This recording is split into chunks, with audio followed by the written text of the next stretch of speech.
What's going on, guys? I'm John and this is Player Recap. I'm going to be summing up what we learned from the 2.0 livestream.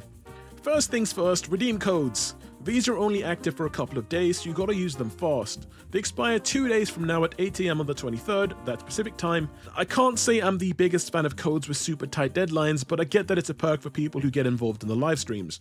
If you're watching this after the deadline, then that sucks, but don't worry, it's only a couple of pulls, well, almost a couple, and there'll be plenty of ways to get asteroids and materials in the future.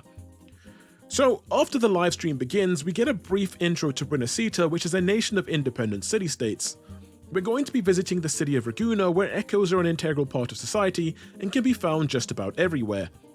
We get some in-universe ads to get us hyped for some of the events around the city. We then see a cinematic that hints at the issues facing Rinascita, and we learn of some of the story's key factions. There's the Order of the Deep, which is the true authority of Raguna, claiming to be the Sentinel's earthly emissaries. There's the Physalia and Metelli families, who are among the aristocratic lineages that essentially hold sway over the city. And then there's the Fool's Troop, a travelling organisation whose backstory is being left as a surprise.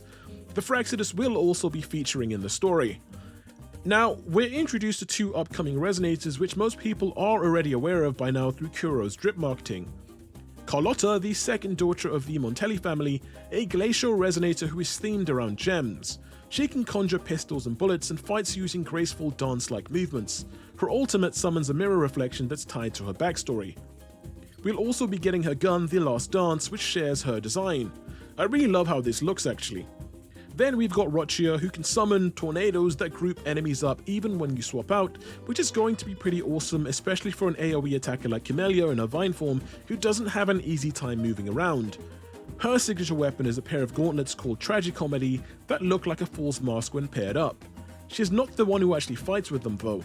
They're wielded by Pero, the ghost-looking thing she carries around in her case. We'll be getting a new set of 4-star craftable weapons called the Poetry and Paean series. We'll also be able to earn a new 4-star rectifier, the Call of the Abyss.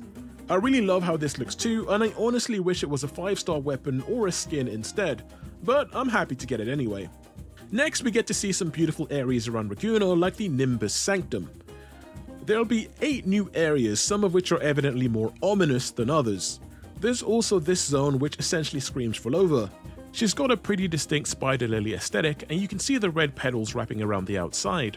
The creature here is called Hecate and isn't actually Falova herself, so we have yet to see whether Falova has a second monstrous form like Scar's aberrant nightmare. But I digress. Most people already know this, but we're going to get a new exploration tool for our Pangu terminals, wings that let us fly around. From something they mention later in the video, it looks like there will be a flight gauge we need to fill to use it. However, we can increase the size of this gauge by playing the game. There'll be other traversal options too. You can take advantage of Rinascita's wing ray echoes to soar to high places, you can sail around with other resonators and gondolas that can even go up waterfalls, and there'll be some new echoes you can transform into, kind of like the Clang Bangs back in 1.1. These can do things like hopping around, smashing obstacles, and absorbing nightmare clouds. There will also be other new puzzles and challenges. It sounds like Kuro are going to be focusing on the design of the story experience to make us feel a deeper connection to the characters. We get a brief glimpse of a story mode stage where a member of the Montelli family says a few lines that hints at a conspiracy behind Rinascita's restrictions on terminals. There'll be over 40 new echoes in the new update, and some will be echoes you can't equip. However, 25 of them will be equipable. Some of them look absolutely hype, and I can't wait to fight them and then wield them. There are 4 new bosses tied to the different factions, like the Sentry construct we saw in an earlier video, which is actually the Vault Warden of the Montelli family, which makes me wonder if we're going to be trying to break in at some point. Hecate is another boss, and they do explicitly state she has a connection to Falova, so I'm looking forward to finding out what that is. There will also be 7 Nightmare Echoes in Rinascita that come from special TDs.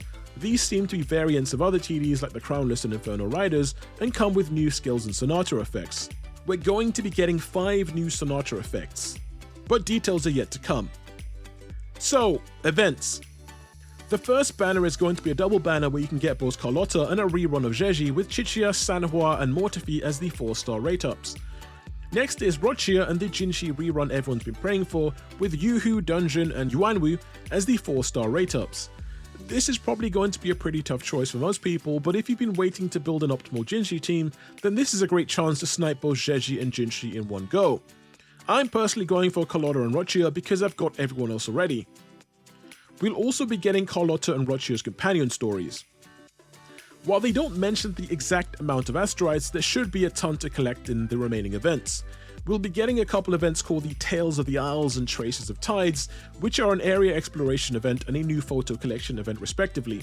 We'll also be getting a Somme Noir based co-op event called Although Colors Have No Form, where you enter a strange world inside a painting.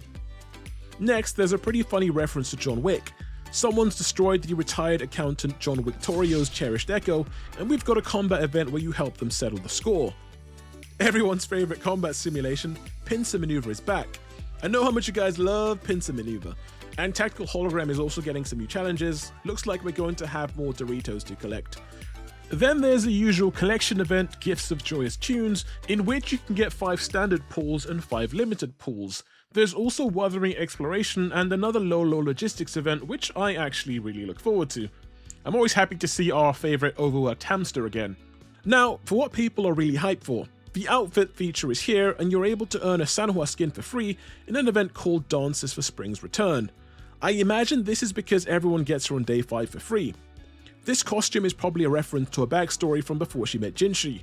It could be alluding to the wave-worn phenomenon that wiped out her village and gave birth to a TD in the form of an enormous statue of an Asura, or it could be due to the period where she was essentially an Asura herself, a wandering, overclocking natural disaster that people dubbed the Demon of Calamity, slaughtering everyone who came to take her life.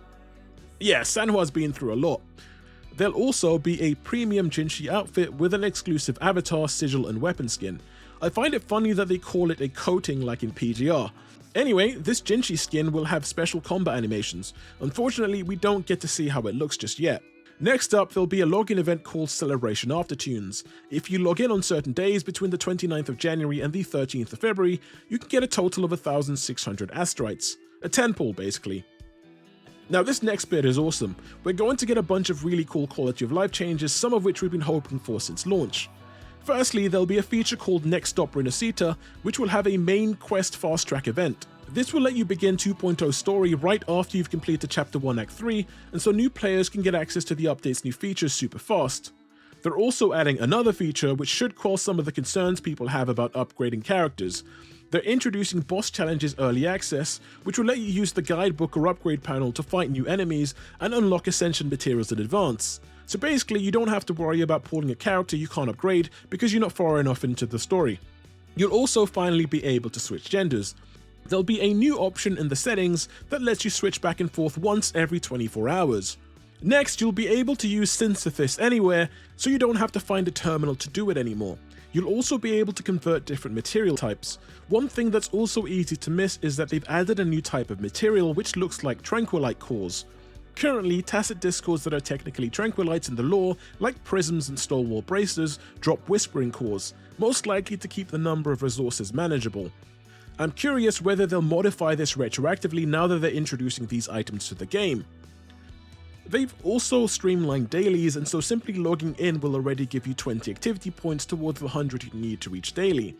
Lastly, they've added a chain of new upgrades.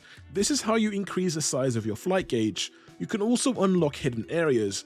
They've optimized the map interface to make things more convenient when you're exploring. There's also a new option in the main menu called Immersion mode, which will let you remove the UI.